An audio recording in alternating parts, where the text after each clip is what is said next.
అది దేవుని ఆలయము, బలిపీఠము. అక్కడ దేవునికి రోషము పుట్టించేటు విగ్రహము నిలిపి ఉన్నారు. అది హెజ్కేలు చూపిస్తున్నాడు.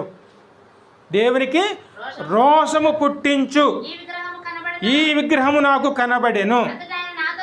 అందుకు ఆయన నాకు ఇలాగ సెలవిచ్చాను, నరపుత్రుడా వారు చేసిన దాన్ని చూచితివి కదా, నా పరిశుద్ధ స్థలమును నేను విడిసిపోవునట్లుగా ఇశ్రాయేలీలు ఇక్కడ చేయు అత్యధికమైన ఏ కృత్యములు చూసితివి కదా, ఈ తట్టు తిరుగు, వీటికంటే మరి అధికమైన హేయ క్రియలను నీవు చూసేదవు.